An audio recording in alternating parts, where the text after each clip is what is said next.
Jadi kalau kita tidur pagi, itu bukan hanya meningkatkan risiko sakit diabetes, tapi penyakit-penyakit yang lain. Dan satu hal, Rasulullah mengatakan, jika kita tidur setelah sholat subuh akan meningkatkan risiko pikun, Pak. Pikun loh, Bu. Ya, Pak. Gampang pikun. Lah kalau kita sholat subuh menjelang maghrib setelah asar, apa yang terjadi? Islam melarang, kita dilarang oleh Nabi kita tidur menjelang maghrib, betul? Bukan karena nanti ketindihan setan, bukan ya. Secara medis diketahui bahwa orang yang kebiasaan tidur antara asar sampai maghrib itu akan menurunnya daya tahan tubuh. Jadi gampang sakit infeksi, Pak, kalau Bapak tidur menjelang maghrib. Kalau sekali lagi setelah sholat subuh gampang pikun, aliran darah ke otak itu tersumbat, ya, jadi stroke penyakitnya. Tapi kalau tidur setelah asar sebelum maghrib, itu daya tahan tubuh kita akan menurun. Jadi gitu ya jawabannya, Bu. Justru ini yang paling penting, materi terakhir ini 6 langkah praktis. Ya, Bapak bisa lakukan di rumah mulai hari ini. Langkah pertama, mulai hari ini jangan makan malam, Pak.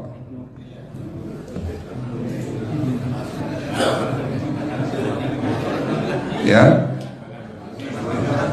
ala bisa karena biasa. Memang awalnya sulit, yang sudah kebiasaan makan malam itu sulit. Alasannya nanti nggak bisa tidur, Dok, betul ya? Nanti perutnya kembung, mual dan sebagainya. Itu karena kebiasaan. Dulu pun saya begitu. Tapi kalau sekali-sekali boleh, Pak. Misalnya diundang hajatan gitu, tetangga ada yang kawinan, hajatan, ya udah apa-apa, menghargai itu makan malam. Tapi sekali-sekali itu. Tapi kalau tiap hari ini yang nggak boleh, betul ya, Pak? Jangan makan berlebihan dan jangan makan malam. Makan sate boleh nggak, Pak? Boleh, siapa bilang nggak boleh? Sate itu, Bapak tahu daging kambing. Daging kambing, daging domba adalah makanan sehat, tidak berkolesterol. Yang kolesterol itu lemaknya, Pak. Tapi kalau Bapak makan daging murni, dagingnya tok, ya sehat, Pak. Yang nggak boleh itu santannya.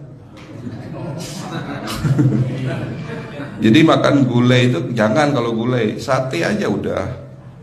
Ya, ataupun dibuat apalah, dibuat empal. Ya. Oke, itu yang pertama. Yang kedua, tolong catat. Jangan tidur larut malam, Pak. Batasan tidur jam berapa, Pak? Jam 11 paling telat. Harus sudah tidur. Kenapa? Apa penjelasan medisnya? Orang yang tidur di atas jam 11 akan terganggu fungsi livernya, Pak.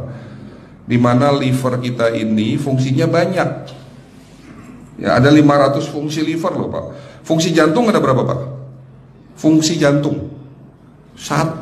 Fungsi jantung tugasnya untuk mompa darah. Fungsi ginjal ada berapa? 2. Absorpsi dan filtrasi. Fungsi liver 500 fungsi. Jadi organ yang paling berat dalam tubuh kita kerjanya adalah liver. Liver akan rusak manakala kalau kita tidur di atas jam 11 malam. Berarti 500 fungsi liver bisa rusak, Pak. Ini salah satu penyebab diabetes. Bukan hanya kerusakan pankreas, tapi rusaknya liver bisa jadi penyakit diabetes, Pak. Jadi kalau sakit diabetes itu yang terganggu itu sebetulnya bukan hanya pankreasnya, livernya pun rusak, ususnya pun rusak. Makanya dalam pengobatan diabetes di klinik kami itu bukan hanya ngobatin pankreas, tapi 3 organ penting ini saya obati: usus, liver, dan pankreas. Kebanyakan kenapa? Kalau dalam pengobatan tradisional mereka tahunya diabetes itu hanya pankreas, ya kan? Tapi di sini dalam pengobatan holistik, orang yang kena liver itu 3 organ ini pasti rusak: usus, liver, dan pankreas. Salah satu penyebab dari kerusakan liver akibat kebiasaan tidur larut malam. Jadi salah satu penyebab diabetes pun bisa karena tidur larut malam. Ya, batasan tidur jam berapa? Sekali lagi, jam 11 harus sudah tidur pulas. Jadi jam 10, setengah 11 paling lambat kita harus tidur pulas.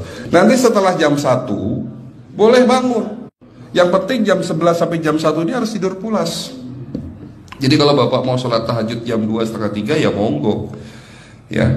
Oke, itu yang kedua. Yang ketiga, air putih Pak dijaga 2 liter sehari. Bagaimana cara minumnya yang baik? Rasulullah sudah ngajarin kita ada 6 sunnah. Harus duduk, pakai tangan kanan, seteguk demi seteguk, membaca basmalah di saat minum, diakhiri dengan alhamdulillah, kan begitu. Ya, pagi hari minum 1 gelas, bangun tidur sebelum sholat subuh. Setelah sholat subuh boleh teh, tapi juga dibilas dengan 1 gelas air putih. Sebelum mandi nanti Pak, minum air hangat. Kalau Bapak mandinya pakai air dingin boleh, tapi sebelum mandi minum air hangat, biar tubuh kita ini jangan terlalu dingin di saat kita kena air dingin. Sampai maghrib pastikan 2 liter sudah masuk dalam tubuh kita. Malam mau tidur, tolong perhatikan Ibu ya, malam mau tidur jangan banyak-banyak minum. Nggak boleh minum malam itu segelas sampai 2 gelas mau tidur. Cukup seteguk 2 teguk saja. Karena kalau sampai kita minum mau tidur 1 gelas besar, ginjalnya malah rusak Pak. Ya. Oke, itu yang ketiga. Yang keempat, puasa. Lakukan puasa secara rutin, insya Allah kita sehat. Nah, untuk penjelasan atau materi puasa nanti bisa hubungin staf saya. Nanti di bulan Ramadan tahun ini, kalau memang masih ada slot 1 sampai hari ke-20, saya bisa mengisi manasik kesehatan yang berkaitan dengan manfaat puasa untuk kesehatan. Insya Allah kalau memang masih ada slot waktunya, karena kita di bulan Ramadan hanya 20 hari kita mengisi manasik. Ya, oke, itu yang keempat. Langkah keempat. Langkah 1, 2, 3, 4. Langkah kelima. Nah, sebelum saya menjawab yang kelima, saya ingin membacakan sebuah sabda Rasulullah. Rasulullah bersabda, di dalam tubuhmu ada segumpal daging. Jika segumpal daging itu sakit, akan sakitlah seluruh tubuhmu. Dan jika segumpal daging itu rusak, akan rusaklah seluruh tubuhmu. Apa itu segumpal daging? Segumpal daging itu adalah hati. Tapi ternyata yang dimaksud Rasulullah itu bukan liver Pak. Yang dimaksud Rasulullah adalah hati kita, roh kita, jiwa kita, perasaan kita. Kalau hati kita rusak, kita banyak penyakit hati, iri, dengki, sombong, takabur dan sebagainya. Penyakit fisik akan muncul dalam tubuh kita. Ya, tidak ada orang stres itu sehat, betul tidak Pak? Tidak ada orang yang suka marah-marah itu sehat, betul tidak? Bahkan Rasulullah mengajar senyum adalah ibadah. Senangkan orang lain, permudah urusan orang lain, insya Allah kita sehat. Ya, jadi itu langkah ke-5. Langkah 1 sampai langkah ke-5 sifatnya individual. Bapak bisa lakukan sendiri di rumah. Tapi langkah ke-6 ini butuh bantuan pihak dokter atau rumah sakit. Kira-kira langkah ke-6 apa Pak? Lakukan pemeriksaan sebelum sakit. Jadi periksa itu jangan nunggu sakit baru periksa. Jangan seperti kayak Bu Ustazah tadi, diajak periksa, jawabannya takut ketahuan penyakitnya. Setelah stroke baru datang ke klinik untuk minta diperiksa. Kalau sudah stroke susah nggak nyembuhinnya Pak? Kata kayak beliau nih, sudah 2 tahun tidak sembuh-sembuh karena sudah terlanjur stroke. Tapi kalau beliau melakukan general check up, mohon maaf ya Pak, kalau beliau melakukan general check up rutin, insya Allah tidak akan kena stroke, karena sebelum stroke sudah diobati dulu. Karena stroke ini bisa kita lihat dalam scanning dengan alat yang saya punya, insya Allah kelihatan ini. Oh ini sudah mulai ada tanda-tanda mau penyumbatan, buru-buru diobati. Memang takut Pak, tapi pesan saya jangan takut. Ya, lakukan pemeriksaan supaya kita tahu, supaya kita kenal. Gitu ya Pak. Jadi kira-kira di jemaah ini ada enggak yang mau saya ajak periksa kita semua? Pesan terakhir dari saya, lakukan pemeriksaan sebelum terlambat. Ini pesan saya dan pesan seluruh dokter di dunia sebetulnya. Lakukan pemeriksaan sebelum terlambat.